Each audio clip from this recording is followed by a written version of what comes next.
Tonight, we've got the very latest on that monster winter storm that is stretching over 2,000 miles and bringing dangerous travel conditions to more than a dozen states. Treacherous travel across the country with heavy snow, freezing rain and ice causing accidents and canceling more than 5,000 flights. And the weather threat continues through the week. We'll have the forecast. Deploying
Almost a year after a freeze there led to one of the nation's biggest blackouts.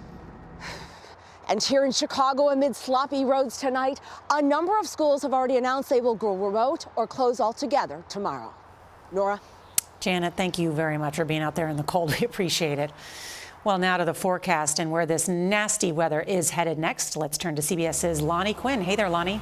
Hey, Nora. Well, right now, if you look at the radar picture, there's actually two different sections of this storm that we're looking at. If you pull that radar up, you'll see what I'm talking about. One section is up around the Ohio Valley. The other section is down around Texas. And the Texas wing, if you will, really shows the character of this storm. It's serving up everything. Rain, sleet, snow, freezing rain, icing conditions out there. The ice is by far the most dangerous that Mother Nature serves up. I talked about this yesterday, and the Futurecast will show us that by tomorrow morning, icing is taking place from Dallas over towards Little Rock, up into Memphis to Cincinnati. That's a tough situation to be on the roads. As you push into Friday, that icing moves into the northeast. Now, it may not be icing for everybody because some people will be at the freezing mark or above the freezing mark. I mean, the temperatures on Friday, you're 32 degrees, maybe 33 degrees around Providence. So maybe you're getting icing, but maybe you're not.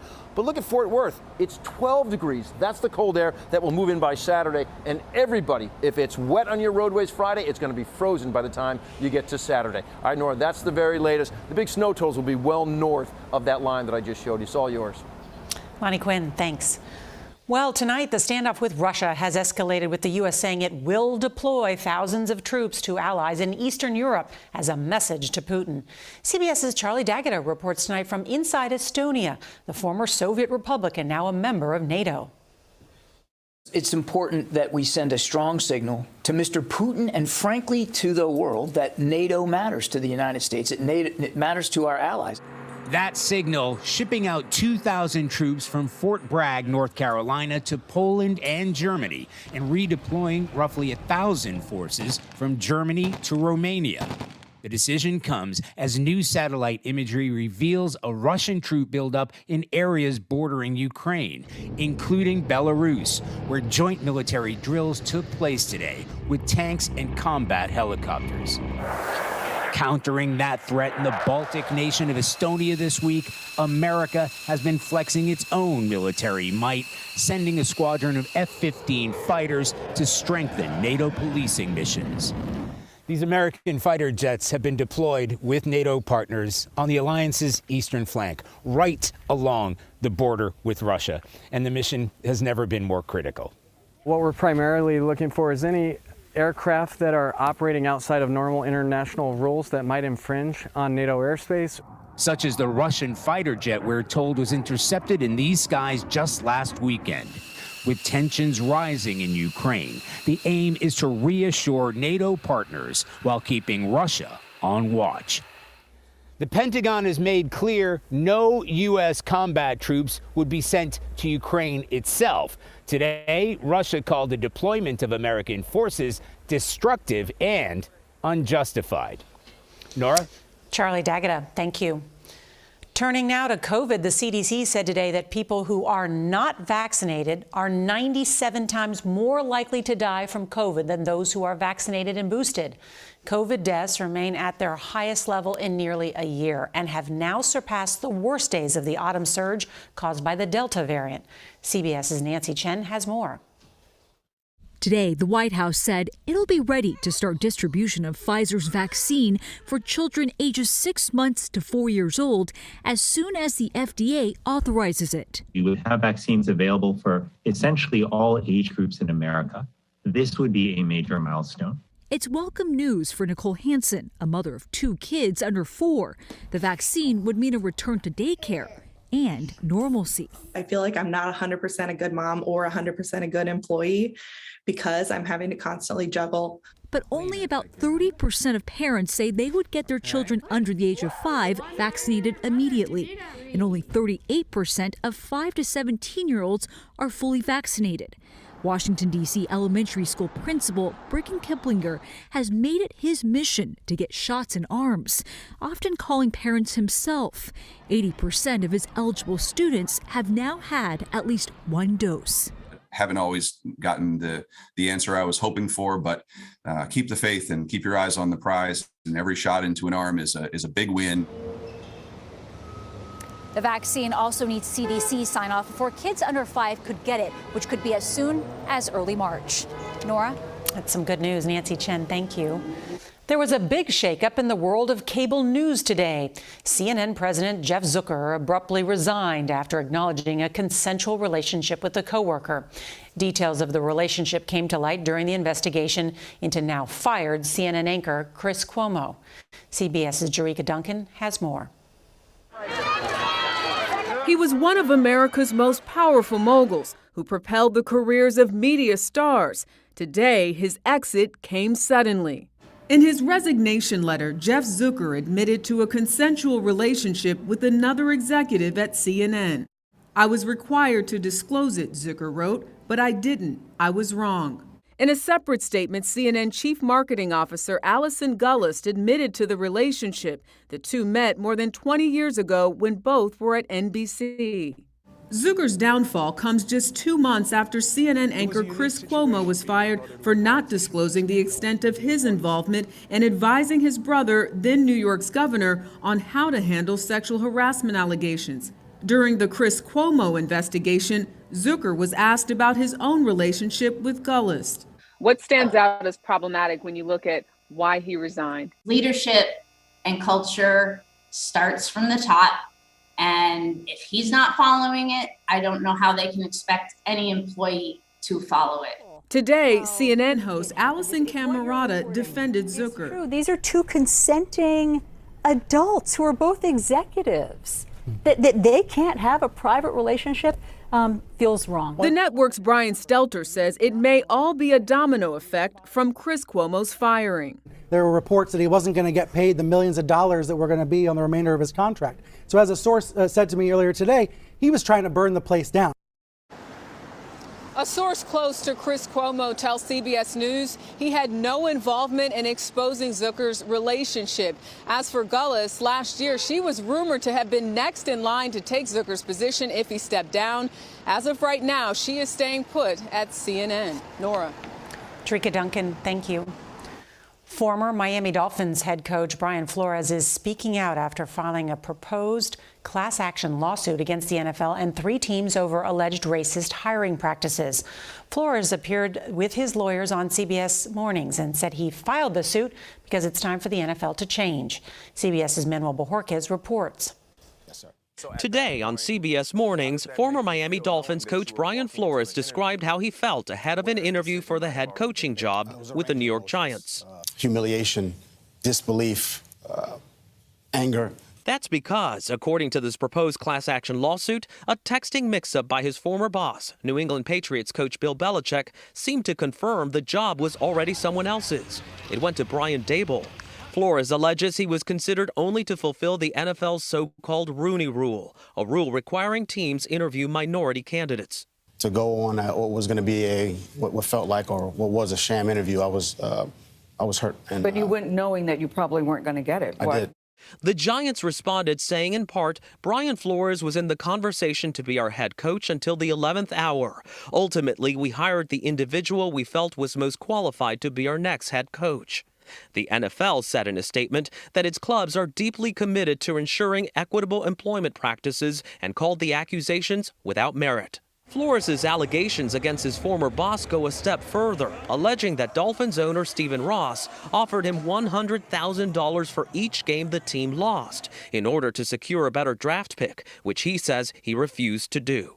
And you think it hurt your career? I think it hurt my standing within the organization, and ultimately was the reason why I was let go.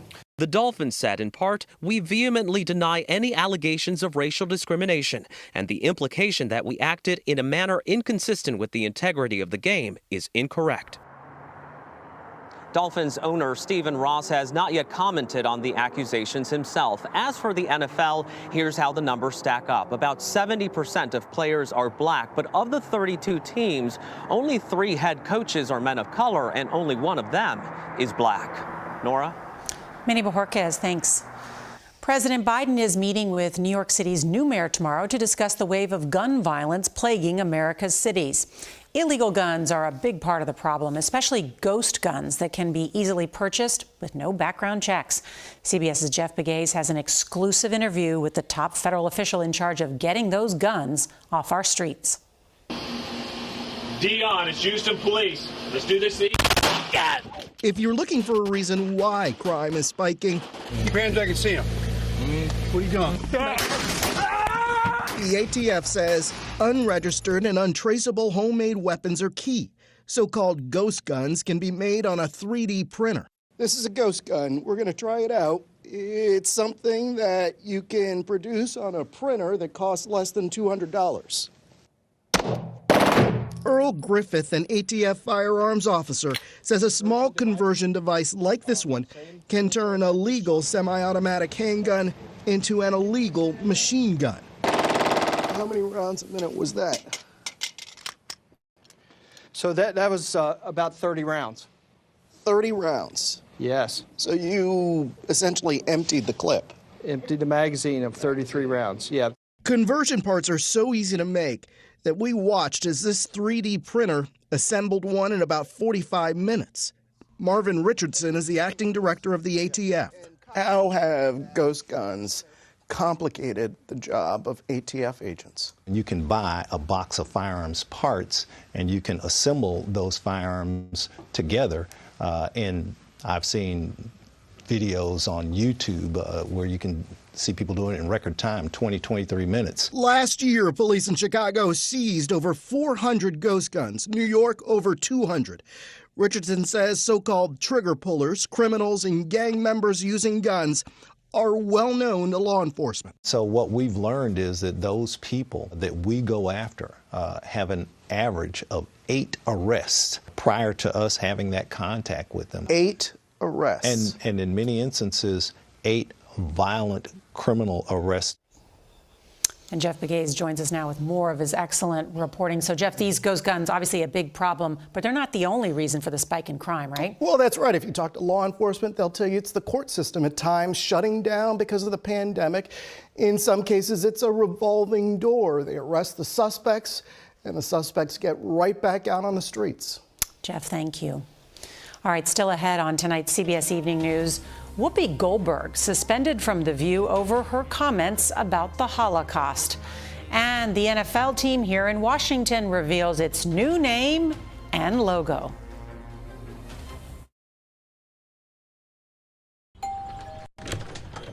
Oh, there's my little nephew. He looks more like Dad every time I see him. Dad is old. Right. So your message said you wanted to talk about insurance? I said I want you to talk about insurance. Well, most people know that bundling home and auto saves you money. Keep saying your words. But did you know that new customers who bundle and save with Progressive can save an average of $800? Sleeping baby. I love you too.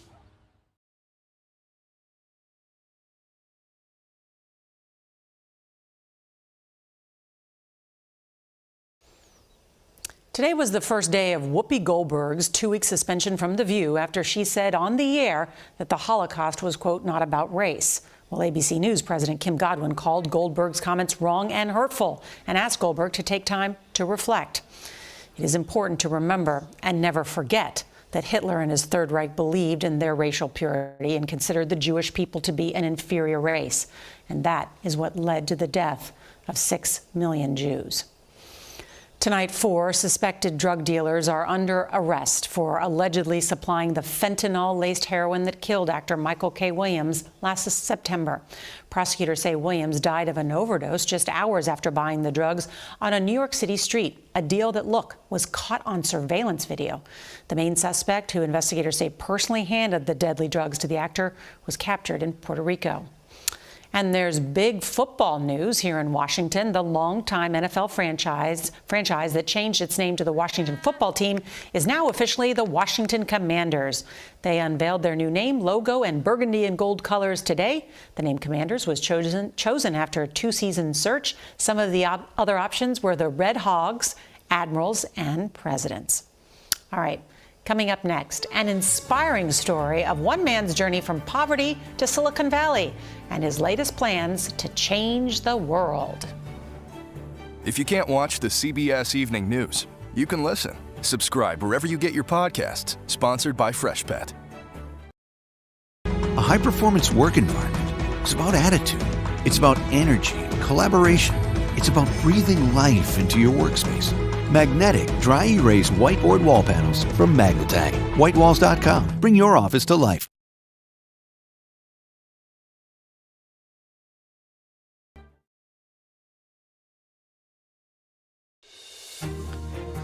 We kick off our Black History Month series with a young man who hopes to use artificial intelligence to solve real-world problems.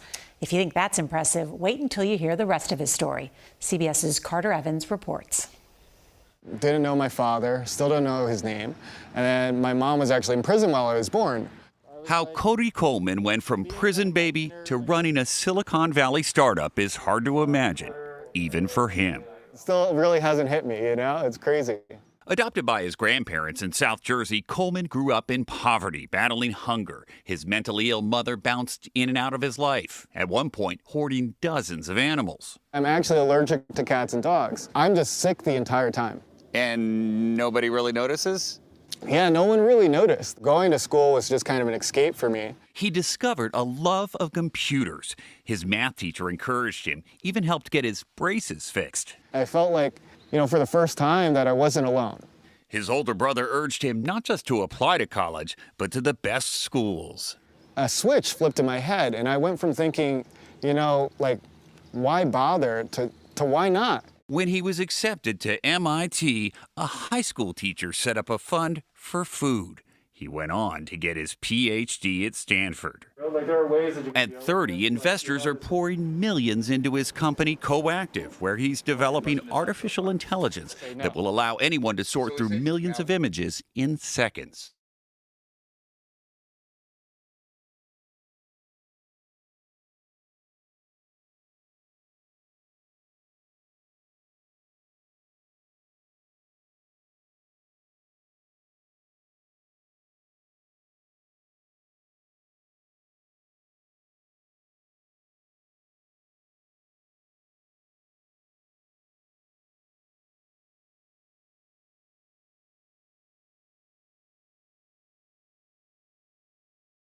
And when you use Constant Contact, prepare accordingly.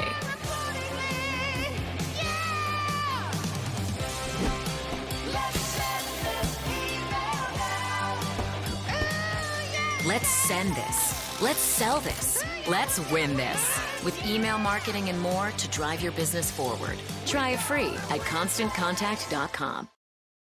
A high-performance work environment is about attitude. It's about energy and collaboration. It's about breathing life into your workspace. Magnetic dry erase whiteboard wall panels from Magnatag. Whitewalls.com. Bring your office to life. Looking for the most comprehensive sports coverage all in one place? Let me introduce CBS Sports HQ. Always live, 24/7, with breaking news, in-depth analysis, and game highlights. Get fantasy insights, and our sports experts keep you informed for the most invested fans. CBS Sports HQ, your ultimate source for sports. Master Chief recovered them. Sacred ring. Halo.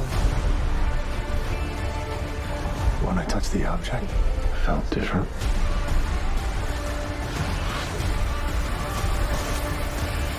Find the Halo. Win the war.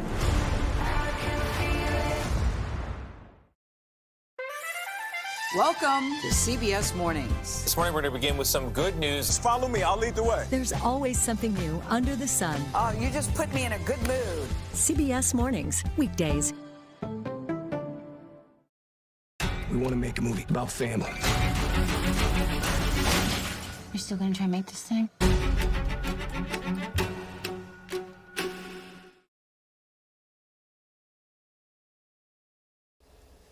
Tomorrow in our series Eye on America, we visit a Florida homeless shelter that does more than just provide a warm meal and place to stay.